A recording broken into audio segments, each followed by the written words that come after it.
이웃에 사는 이 집사가 찾아와서 말했다. 우리 집 위에 가건물 창고가 하나 있는데 연탄을 보관하는 창고예요. 괜찮다면 그곳을 예배 장소로 내어드릴게요. 난 너무나 감격하여 대답했다. 감사합니다. 장소야 어떻든 예배할 수 있는 공간이라면 감사할 뿐이지요. 그동안 예배 처소가 없어서 단칸방에서 예배를 드리다 보니 찬양하고 기도하면 온 동네가 다 들었다. 이런 곳에서 1년간 예배를 드렸는데 이제부터 한적한 곳에서 예배를 드리게 되어 주님께 영광이었다. 연탄광을 예배 처소로 정하여 아침 저녁으로 작정 예배를 정성껏 빠짐없이 최선을 다하여 드리던 중에 놀랍게도 하나님의 살아계신 역사가 일어났다. 예배를 드리는 중에 지병을 가진 성도들에게 놀라운 치유 은사가 나타나 치질, 허리 디스크, 위장염 등 여러 가지 병 고침을 받았다.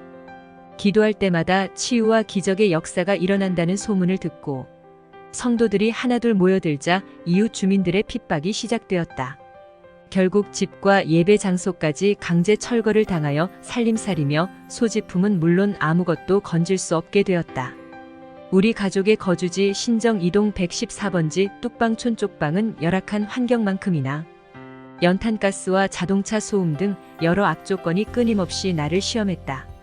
내가 급한 성격을 순간순간 다스리기를 반복하고 절대로 화를 안 내겠다고 다짐하고 실천할수록 주위 사람들과 환경은 나를 그냥 두지 않았다. 지난날의 고문과 폭행으로 내게는 감기가 끊일 날이 없었고 허리 통증으로 힘든 일은 할 수가 없었다. 늘 불규칙한 식생활로 생긴 치질이 심해져 피가 나고 아파서 기저귀를 착용했다. 과거의 고난으로 점철된 상흔은 마음속에 큰 바위 하나가 들어앉아 있는 듯 늘 무거운 짐처럼 나를 괴롭혔다.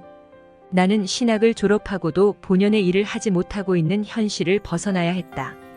타오르는 복음의 열정은 식어질 줄 몰라 1989년 서울 오목교 안양천 뚝방 길 위에 천막을 치고 교회 간판도 없이 가로등 밑에서 가로등에 의지해 모기에 물려서 긁어가면서도 열정적인 성도들과 함께 저녁 예배를 드렸다. 이와 같이 뜨거운 복음의 열정으로 설레는 예배를 드리다가 방언도 받고 성령 체험을 하는 가운데 1년쯤 지나자 10여 명의 붙박이 성도가 모여졌다. 우리가 오직 주님만 바라보고 기도에 매진하자 너도 나도 강력한 성령의 임재를 느꼈다. 점차 기도의 불이 뜨거워지면서 병 고침을 비롯한 갖가지 문제가 해결되며 성령의 역사는 하루하루 더해갔다. 차츰 교회당을 마련하자는 공감대가 생겨났다. 파출부로 힘들게 모은 돈을 통장째 가져오는 여성도가 있는가 하면 한 집사는 은행 대출까지 받았다. 아내의 친구들은 무신론자들임에도 불구하고 무이자로 제법 많은 돈을 빌려주기도 했다. 이듬해 한 건물 지하를 빌려 영광교회라는 간판을 내걸었을 때 성도들은 감격의 눈물을 흘렸다. 하지만 목회자와 가장으로 책임을 감당하는 일이 여전히 쉽지 않았다. 나의 육체는 늘 병마에 시달렸고 젊은 나이에 허리와 치질로 한참 동안 일을 할 수 없었기에 생활비를 감당하기가 암담했다.